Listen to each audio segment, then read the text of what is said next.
Merci de nous rejoindre. Comme vous pouvez le voir, nous sommes au centre des conférences, au Centre international des conférences à Alger. Depuis donc hier, Canal Algérie et l'ensemble des chaînes de la télévision publique, nous couvrons pour vous cet événement exceptionnel, l'IATF, ce salon, cette foire internationale.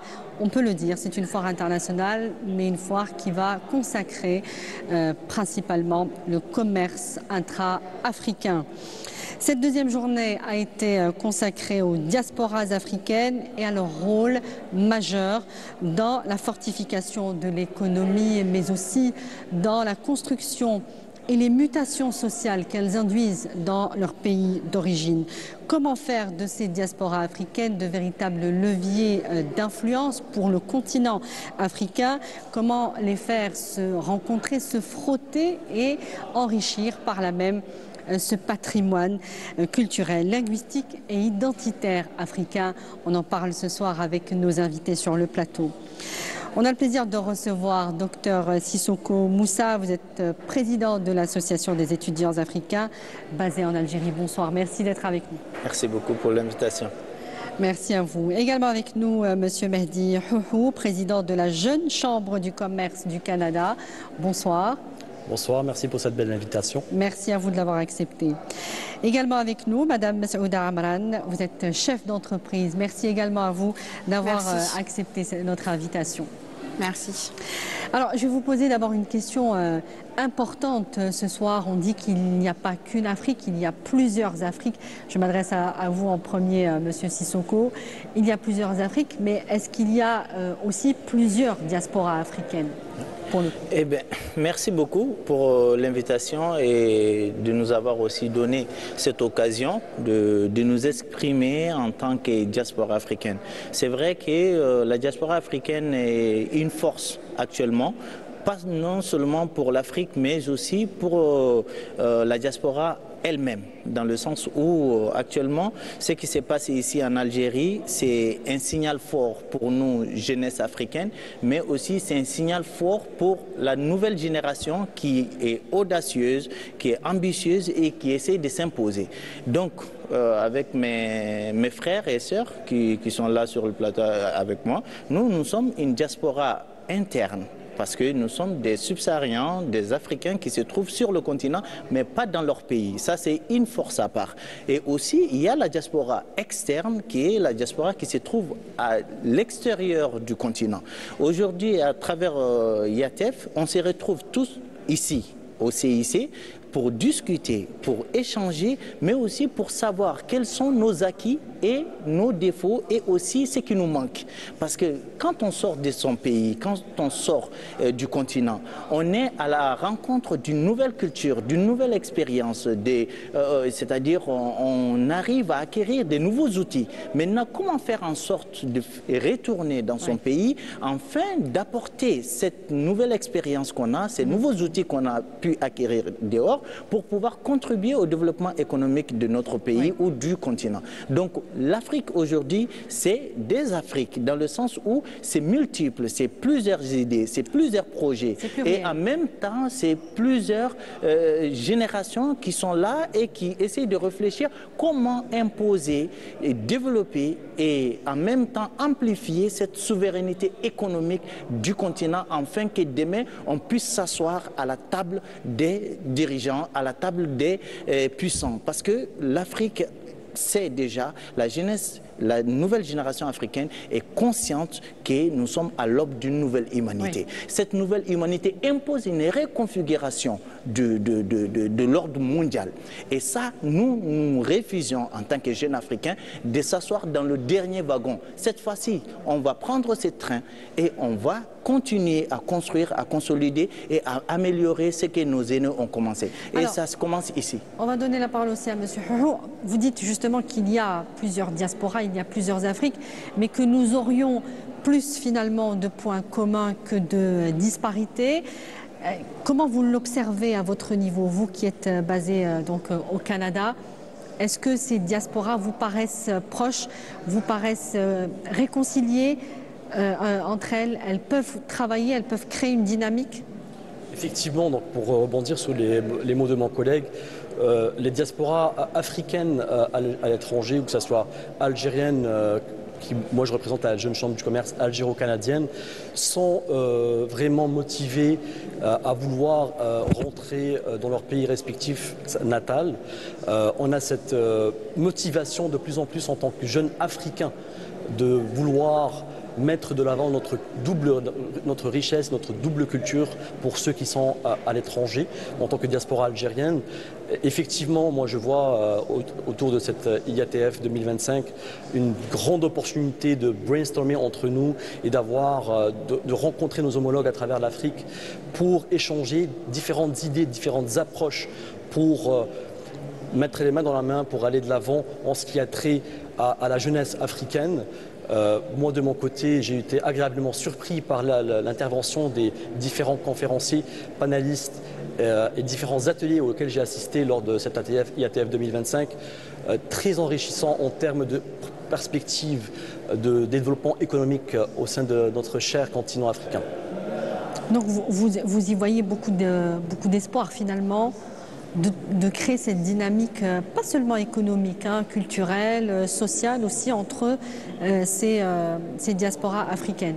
C'est ce que vous y avez vu. Effectivement. Donc nous, vraiment, ce que j'ai remarqué, c'est vraiment d'identifier, de concrétiser et de maintenir les opportunités d'affaires qui s'offrent aux jeunes cadres africains, à la jeunesse africaine, toute industrie confondue, avec leurs différents homologues africains qui viennent des autres diasporas africaines à travers le monde entier.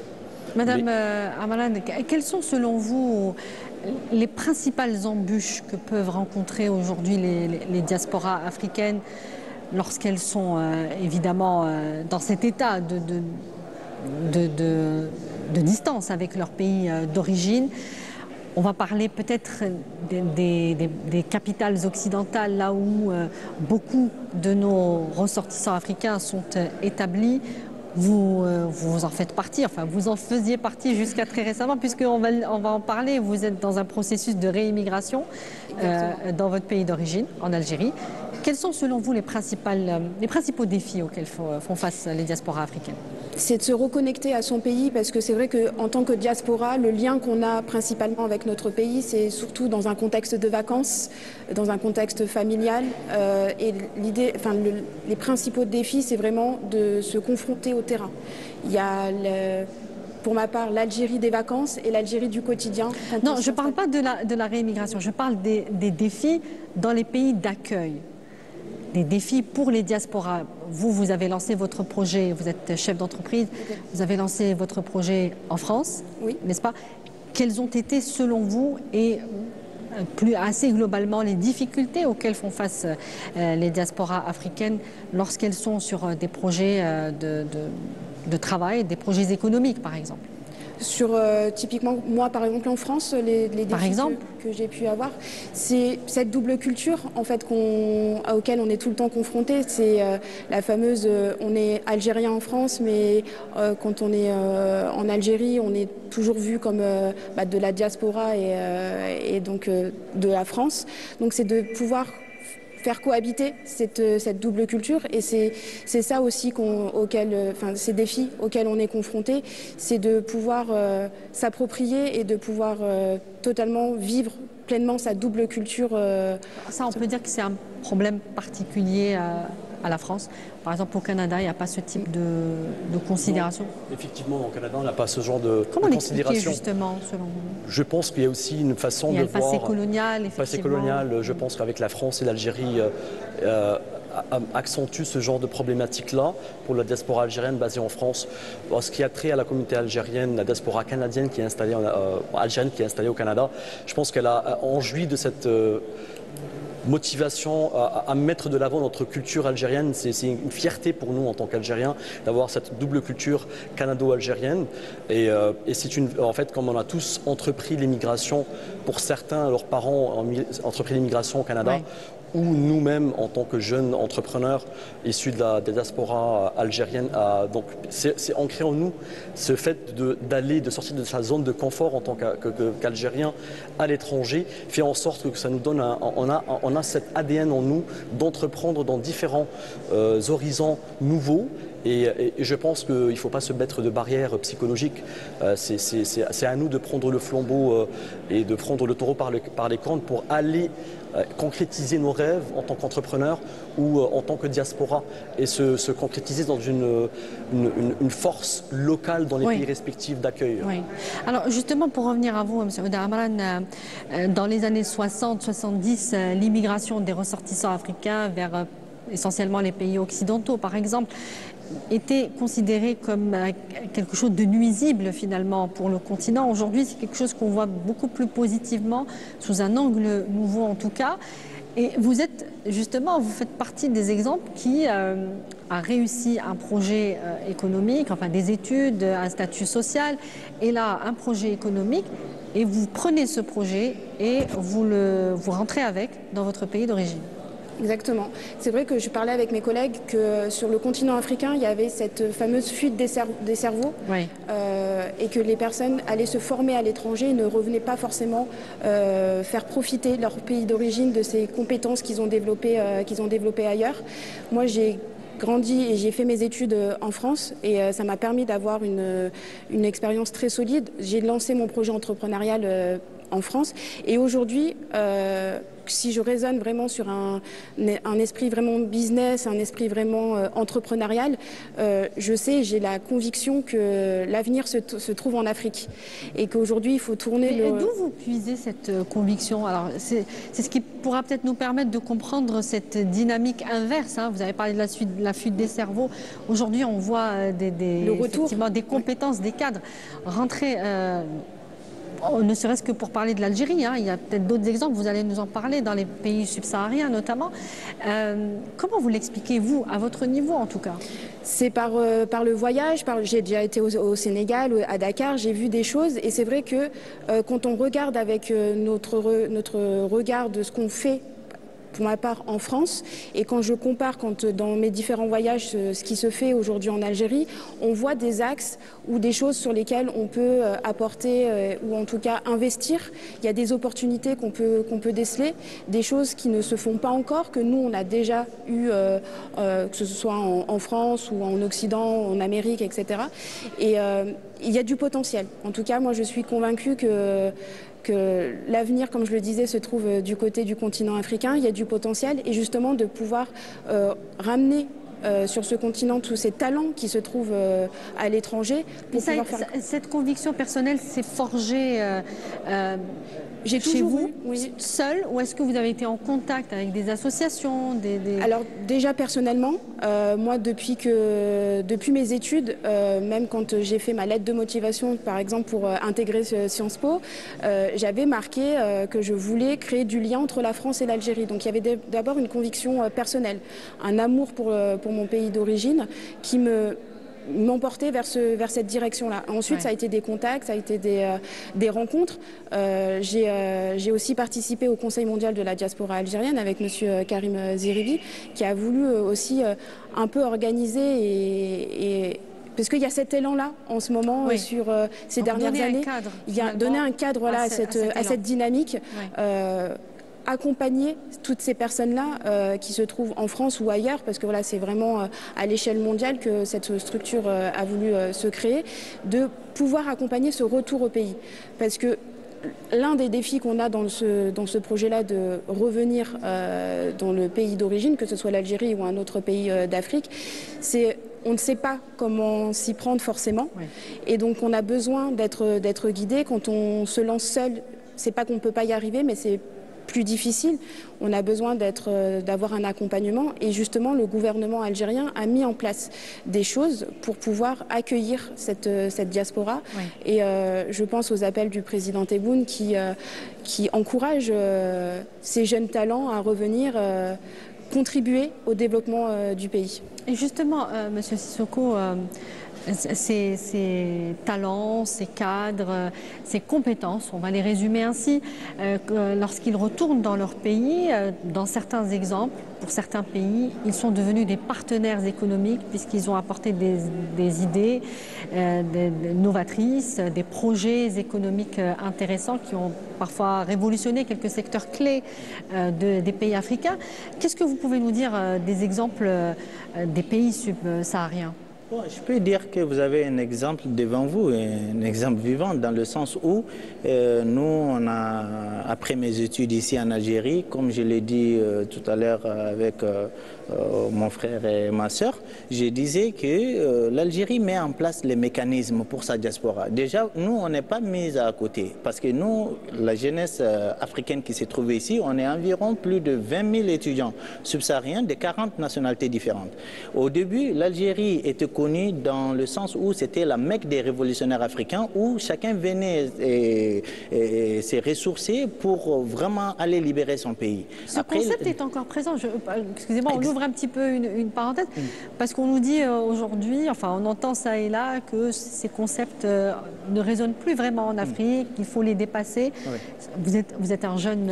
Exactement, c'est ce que j'allais dire, parce qu'il y a un grand révolutionnaire africain, guinéen, qui avait donné cette phrase, Amilcar Cabral, qui a dit que cette idée continue encore à exister, parce qu'actuellement, le nombre d'Africains viennent à Alger. Oui.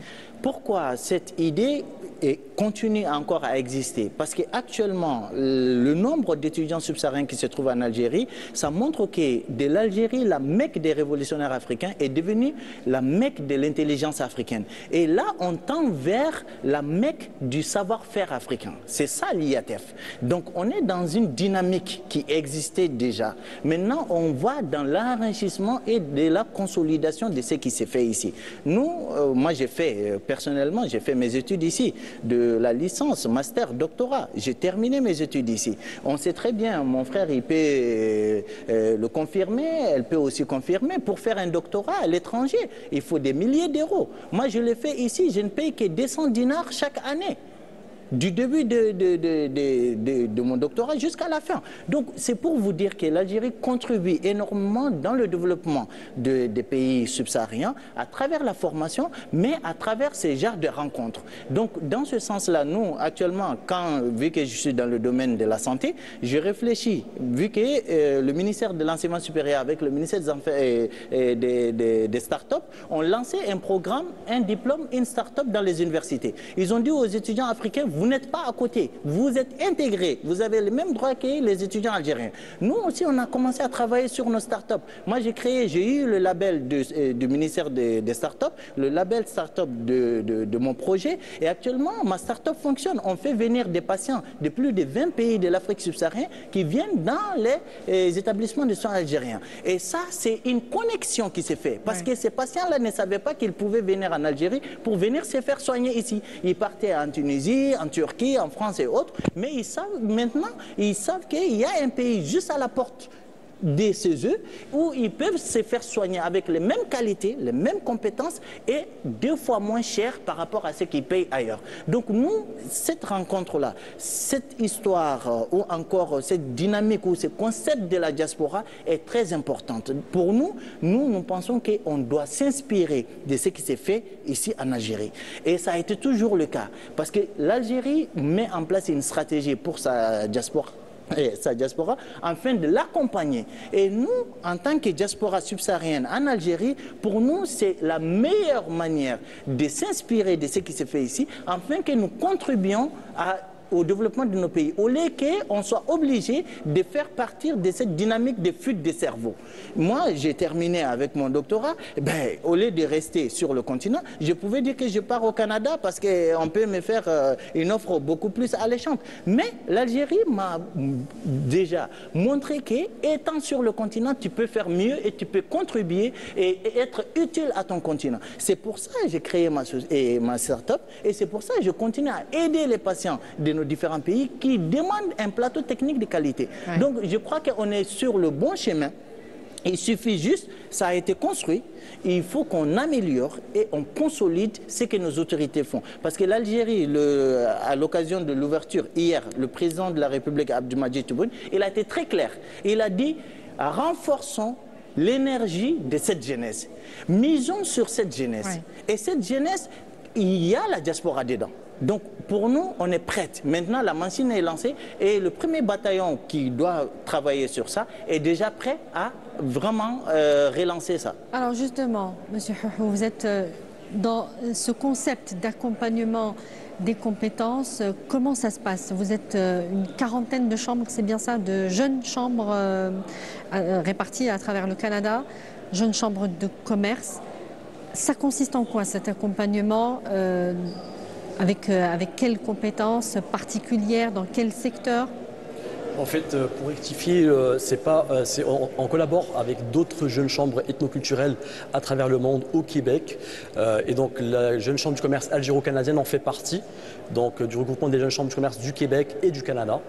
En ce qui a trait à notre mission et vision à travers la vision de l'écosystème entrepreneurial, que ce soit de regroupement en tant que regroupement d'affaires des jeunes gens algériens, canadiens d'origine algérienne, qui s'inscrit dans la durée pour maintenir un pont économique entre le Canada et l'Algérie.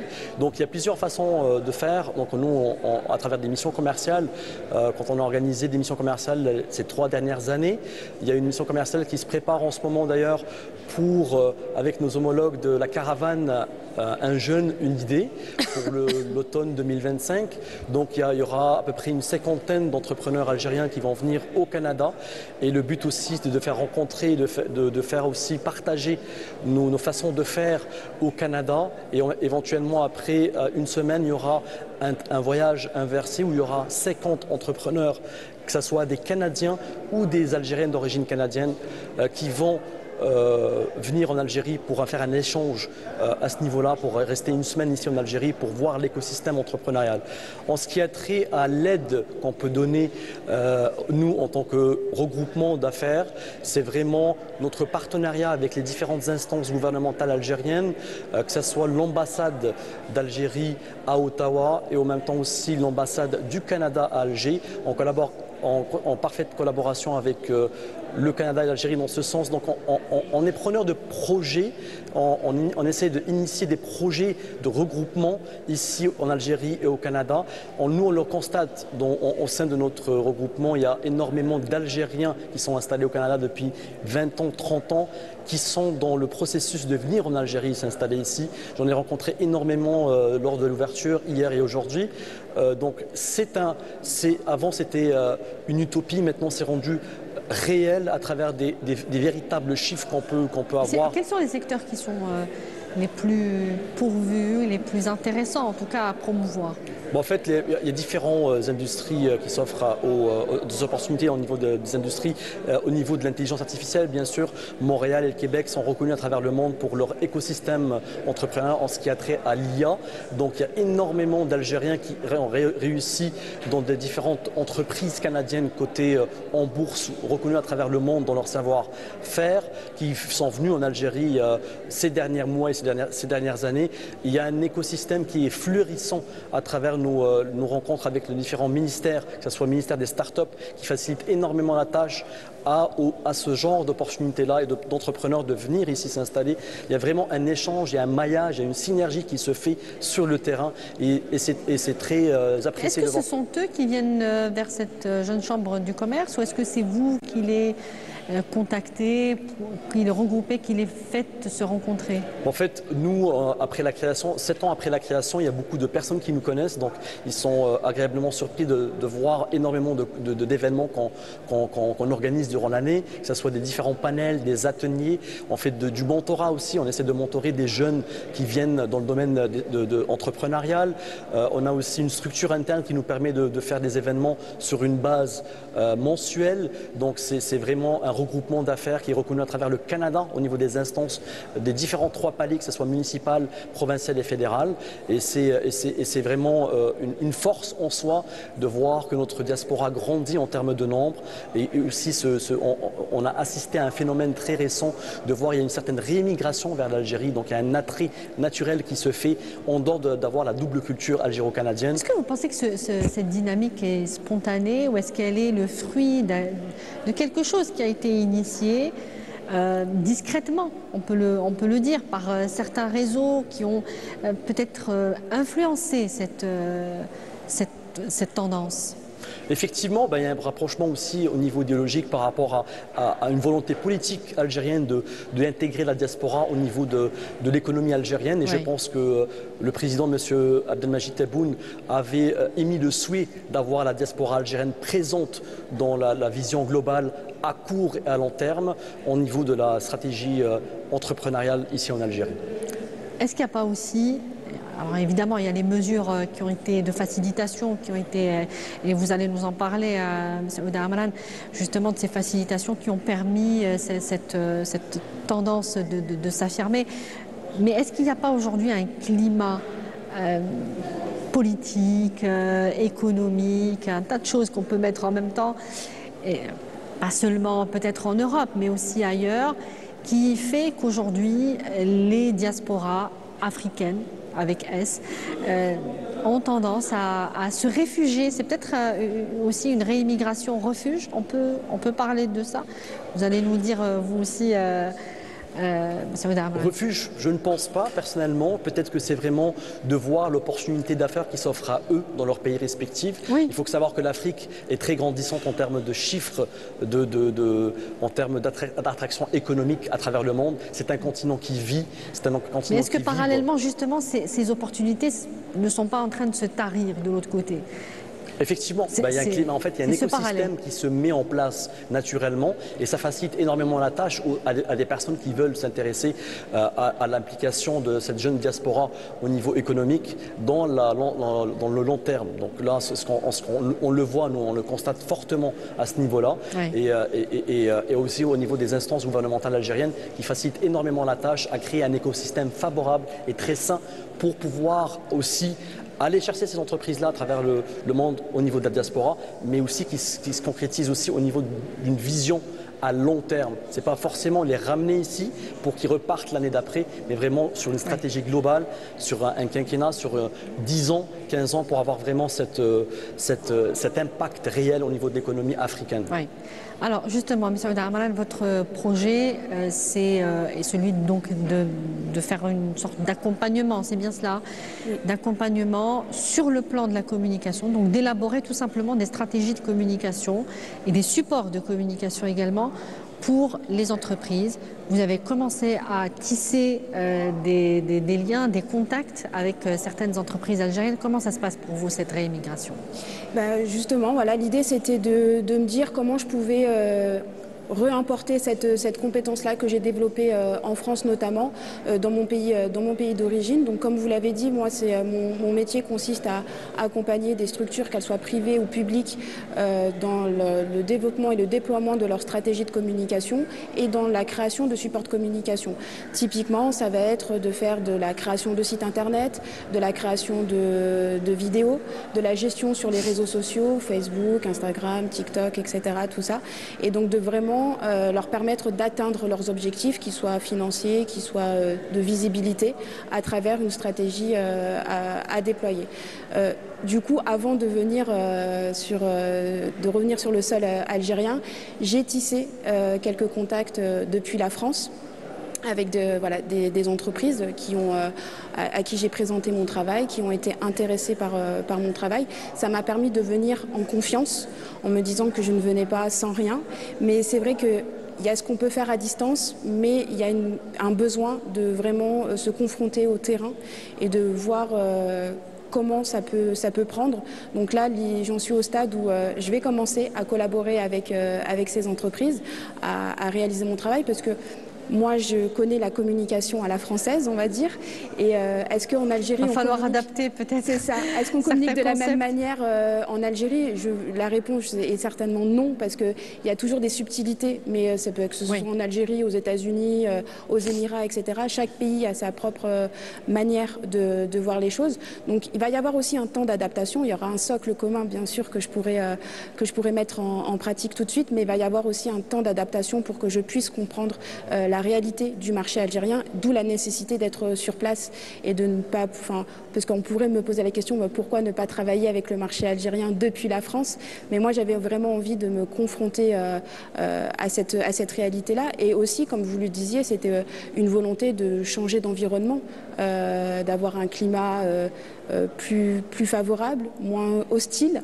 Et, alors, justement, il y a un climat aujourd'hui, peut-être, oui, pour la France particulièrement, peut-être avec le climat politique en ce moment, le contexte économique aussi, qui n'est pas étranger à cette tension permanente, particulièrement sur les communautés donc, étrangères. Enfin, étrangères, non, puisque beaucoup d'Algériens qui ont cette double culture, cette double nationalité, sont nés, par exemple, pour ne citer que l'exemple de la France. Hein. Mais donc, vous confirmez qu'il y a bien un... Oui, il y a un climat qui... Un climat délétère. Oui, qui donne envie, en tout cas, de se projeter ailleurs, de tenter sa chance dans d'autres pays. Et notamment votre pays d'origine. Exactement. Et parce que voilà, il y a ce lien familial à l'origine, mais il y a vraiment une vraie motivation, une vraie envie de pouvoir contribuer. On n'est pas dépaysé parce qu'on retourne là. Oui, vous êtes chez vous. C'est ça, exactement. Et c'est ce qu'on nous dit à l'aéroport. Et ça, j'apprécie beaucoup quand on arrive. C'est bienvenue dans votre pays. Donc il n'y a pas ce sentiment-là que je vais à l'étranger. Ça commence déjà à l'aéroport. Cet accueil chaleureux commence déjà. Tout récemment, hier en arrivant, voilà, la douanière m'a dit bienvenue dans votre pays, vous êtes chez vous. Et ça fait plaisir à entendre parce que voilà, on a un endroit où on se dit je suis chez moi. Alors vous êtes né en France? Oui, c'est ça. Et seulement, je voulais compléter ce qu'il vient de dire concernant votre question de qu'est-ce qui motive la diaspora, qu'est-ce qu'il y a, quelle chose se trouve à la source. Vous savez, on dit quelque chose de très important actuellement, partout dans les médias, dans les discussions. L'Afrique devient l'atelier du monde. Et la démographie africaine démontre que cette jeunesse a un rôle à jouer. Cet atelier du monde, avant, l'immigration se faisait pour aller chercher du travail ailleurs. Maintenant, si le continent africain devient l'atelier du monde, ce qui veut dire qu'il y a du travail. Comment faire pour concrétiser tout ce qu'il y a à faire sur le continent? On a la richesse déjà naturelle, on a la richesse humaine. Maintenant, à travers la diaspora, on a des compétences mieux formées, aguerries, à pouvoir consolider ce travail-là sur le continent. Donc je crois qu'on a tous les éléments réunis. Maintenant, comment accompagner cette diaspora? Comment l'encourager? Comment le pousser à sortir, comme il vient de le dire, de sa zone de confort, en disant « je vais aller sur le terrain ». Dans mon pays, l'Algérie a commencé avec la stratégie parce que pour que le développement d'un continent puisse aboutir à un bon résultat, il faut miser sur les pays pionniers. Et on a l'Algérie, on a Rwanda, on a l'Angola, on a l'Éthiopie, on a beaucoup de pays actuellement sur le continent qui sont en pleine émergence. Comment faire pour que ces pays-là puissent tirer les autres pays qui sont en bas avec eux, afin qu'on puisse aboutir à un développement concret et que nos pays ne soient plus, disons, objets médiatiques en disant c'est des pays pauvres, c'est des pays sortis. Donc, ce genre de rencontres ici, en Algérie, c'est symbolique. Hein? 2, ça fait renaître disons, une sensation. Parce qu'aujourd'hui, dans la salle, en voyant nos premiers ministres et nos représentants défiler devant nous, en nous disant que c'est vous, la nouvelle génération, c'est à vous de concrétiser ce qu'on a pensé. Pour nous, c'est clair. Et quand on voit la diaspora africaine et la diaspora algérienne avec M. Karim, qui a déjà une vision, des objectifs et une force, nous, on va s'inspirer de ça. Mais il est temps que les Africains, que ce soit ceux qui sont sur place, que ce soit ceux qui sont dans la diaspora, comprennent que l'Afrique est actuellement l'atelier du monde. Tout le monde se bat pour ces continents-là. Et pourquoi nous, on ne vient pas prendre notre part? Pourquoi nous, on n'amplifie pas le gâteau au lieu de le partager? Pourquoi on ne l'augmente pas? Pourquoi on ne fait pas en sorte que cette jeunesse qui est là, demain, puisse s'asseoir devant la télé ou bien dans son salon pour dire oui, on a commencé un travail et on a donné des résultats et nos enfants, nos petits-enfants peuvent dire que voilà, nos aînés ont fait quelque chose. Comme ça a été le cas dans les luttes de l'indépendance. Donc nous sommes dans un système, on nous fait croire à l'étranger qu'on n'est rien, mais sur le terrain, on sait qu'il y a quelque chose. Donc vous dites globalement que nous sommes à un point charnière aujourd'hui du développement du continent. Complètement. Plus qu'avant, beaucoup plus qu'il y a 10 ans, il y a 20 ans. De l'Amérique, ça a été le cas de l'Europe. Oui. L'Asie est en train de finir sa partie. Oui. C'est qui? C'est le continent africain. Faut-il que cette jeunesse africaine saisisse aussi sa chance? Exactement, nous devrons saisir notre opportunité, notre chance. Oui, mais alors, pour sortir un peu des slogans, nous devons sortir, nous connaissons le potentiel humain, effectivement aussi des ressources naturelles. Est-ce que nous allons le faire? C'est la question. On est dans la révolution numérique. La 4e révolution, c'est la révolution numérique. Il y a un outil très important pour cette révolution, c'est la création des startups. Actuellement, jusqu'à dans les universités, on encourage les étudiants à créer des startups. C'est-à-dire, on est dans une nouvelle phase. Et cette nouvelle phase nous permet, elle a son entreprise, il a son entreprise. Moi, mon entreprise qui est dans la connexion dans le domaine parce que chacun on a un sérieux problème. Qu'est-ce qui se passe entre nous et pays africains? C'est la communication. On ne se connaît pas. Et elle a un rôle à jouer. Parce que la communication, c'est ça le pivot. Maintenant, le fait qu'on se rencontre ici, en Algérie, ça nous permet de se connecter. Mais il faut qu'on communique, il faut qu'on partage nos idées, il faut qu'on échange nos projets, nos objectifs, pour savoir, ah, je peux réaliser ça avec lui, et l'autre partie, je peux le réaliser avec elle. Alors, comment on fait? On commence. Donc c'est ça, on n'est plus dans, ce n'est plus l'ère des slogans. Maintenant, c'est la concrétisation. Moi, je suis là aujourd'hui pour voir avec la diaspora algérienne quelles sont les opportunités qu'on peut élaborer ensemble pour concrétiser le travail que j'ai déjà lancé ici. Comment on peut travailler ensemble? Nous, on est prêts à lancer, élargir encore beaucoup plus le travail dans le domaine de la santé parce qu'il y a beaucoup de choses à faire. Ce qu'on a vécu dans la pandémie Covid-19, il ne faut pas que ça se reproduise. Il ne faut pas que l'Afrique croise les bras pour attendre que l'OMS ou qui que ce soit nous dise comment on doit prendre en charge nos patients dans nos pays, sur notre continent. Alors qu'on a les compétences, on a les outils, on a les plateaux techniques. Donc là, maintenant, il faut que ça cesse. Et c'est avec la diaspora externe et la diaspora interne de ce continent qu'on pourra vraiment aboutir à des résultats concrets, à des solutions concrètes pour soulager notre population, afin qu'on puisse dire que maintenant on n'est plus au bout de la table, mais on est au juste milieu pour négocier. Alors justement, pour terminer sur cette note-là de concrétisation des projets, je vous poserai aussi la question, est-ce que vous, au cours de cette IATF, il ne fait que commencer, est-ce que vous avez déjà tissé des liens, vous avez déjà fait des rencontres intéressantes? Est-ce que vous avez des visions sur les différents salons spécialisés qui sont prévus, lesquels vous intéressent? Oui, en fait, effectivement, l'IATF 2025, c'est vraiment une opportunité pour nous en tant qu'organisation. Je parle de la mienne en tant que jeune chambre du commerce algérienne et du Canada, de rencontrer différentes organisations, que ce soit locales, algériennes ou différentes organisations. Par exemple, soyez précis. La caravane Un jeune, une idée. Donc là, on est en cours de concrétisation d'une mission commerciale pour l'automne 2025.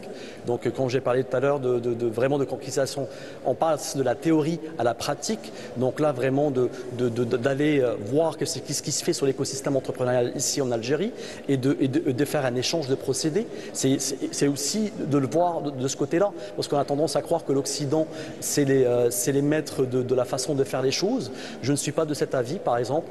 Moi, je pense que nous, en tant qu'Africains, on a une façon de faire les choses, on doit le faire à notre façon. Comme il a dit mon cher collègue, la communication, c'est le nerf de la guerre. Je pense que l'IATF 2025 est là pour démystifier ce canal de communication-là entre les différentes diasporas, que ce soit interne et externe. Oui. Et quoi de mieux de voir des conférences, des ateliers, des panels, des missions commerciales qui sont en train de se concrétiser à travers nos pays respectifs. Hier, j'ai parlé avec un homologue de l'Angola. Donc, j'ai eu une espèce de brainstorming avec nos chers homologues angolais pour voir quel serait l'attrait d'amener une mission commerciale vers l'Angola, dans les minerais peut-être éventuellement. Donc, aussi, j'ai rencontré mes homologues béninois. Donc, il y a vraiment une certaine synergie qui se crée tranquillement ici. Et je pense que c'est notre chère diaspora, en tout cas la jeunesse africaine, prend son envol d'une façon vraiment ancrée, avec une certaine motivation, une confiance en soi qui nous permet de se mettre de l'avant et d'éviter de croire qu'on est petit dans notre propre continent. Oui. Des contacts, des liens? Oui, énormément. Et ça commence dès l'aéroport, dès l'avion même. En fait, quand voilà, il y avait beaucoup de délégations et des personnes qui venaient, donc dès l'avion, et ça a continué dans les hôtels qu'on partage, etc. Donc des contacts dès le premier jour. Et pour moi, c'est vraiment nécessaire d'avoir des événements comme l'IATF pour créer ces fameuses synergies entre tous ces pays africains. On a des problématiques et des défis qui sont communs. Et justement, on a besoin d'événements comme celui-ci pour se rencontrer. Parce que sinon, on est chacun dispersé un peu partout. Et là, mais quelle est la nature des contacts que vous avez pu faire, par exemple, qui vous intéressent, vous, dans le développement de votre projet? Alors, directement sur mon développement de projet, ça va être des contacts de personnes qui sont intéressées pour développer leur propre communication. Donc voilà, de pouvoir proposer des entreprises, de pouvoir proposer mes services. Avec mon camarade que j'ai découvert qui venait de la même région que moi en Algérie, de Biskra, voilà, autour de la date, de l'exportation de la date. Donc voilà, c'est des liens promouvoir la date algérienne. C'est ça, aller à l'étranger. Donc voilà, c'est des liens qui se font au détour d'un café. Puis des idées nouvelles aussi. Oui, des idées nouvelles. Vous n'avez peut-être pas forcément pensé à la date au départ. C'est ça, mais en fait, moi, je viens avec mon projet de base, ma compétence de base qui est la communication, mais au contraire, je suis ouverte à beaucoup plein de projets. Je pense à l'emploi aussi, des choses voilà, que j'ai vues dans d'autres pays africains et qui sont aussi, il y a des défis, des choses à réaliser au niveau de l'Algérie. Donc voilà, je suis ouverte en tout cas à plein d'autres projets. Ouais. Monsieur Sissoko, pour terminer, un dernier mot sur la concrétisation. Vous avez parlé en général. Déjà, nous, on a échangé avec Africa Exim Bank. On a proposé l'achat d'un avion médicalisé pour assurer le transport de nos patients. Ils ont été très intéressés par le projet et actuellement, demain, on a une rencontre pour négocier les éventualités et les éventuelles étapes à suivre pour pouvoir avoir un financement dans ce sens. Deuxième côté, j'ai eu une discussion avec Karim Zerebi pour essayer de organiser une rencontre à Alger, une rencontre entre la diaspora externe et la diaspora interne, afin qu'on s'assoie en tant que diaspora et réfléchir ensemble pour voir qu'est-ce qu'on peut faire pour notre continent, avec nos compétences, avec nos idées, nos projets, nos entreprises. Et la troisième rencontre que je peux dire qui est concret, ça c'est le côté établissement, parce qu'on essaie d'élargir encore notre réseau dans la région subsaharienne. Donc j'ai eu à concrétiser une partie avec la Namibie, donc qui sont prêts à travailler avec nous pour le transfert des patients. Et aussi, on va faire une caravane de santé en Angola, où nous allons descendre avec des spécialistes algériens, donc dans différents domaines médicaux, et qui vont faire des consultations gratuites avec leurs homologues angolais sur place, afin de faire un marketing de compétences et du savoir-faire médical algérien sur place. Donc ça, ce sont les 3 points, et il reste encore beaucoup de jours. Bien pour moins de 2 jours, hein, un jour et une matinée, voilà, vous avez déjà multiplié effectivement les contacts. Exactement. Messieurs, dames, je vous remercie. Je rappelle que vous êtes Dr Sissoko Moussa, vous êtes président de l'association des étudiants africains basés en Algérie. Merci beaucoup d'avoir participé à ce débat. Monsieur Mehdi Houhou, vous êtes président de la Jeune Chambre du Commerce du Canada. Merci à vous également. Et merci à vous, M. Ouda Amran. Vous êtes chef d'entreprise. On vous souhaite évidemment beaucoup de réussite et une très bonne continuation dans vos projets respectifs. Merci à vous de nous avoir suivis dans cette émission spéciale IATF 2025. On continue de suivre pour vous cet événement depuis donc le CIC et la SAFEX également, qui va accueillir un certain nombre de rendez-vous et de salons spécialisés. Merci de votre attention. Excellente suite des programmes sur Canal Algérie. Bonsoir.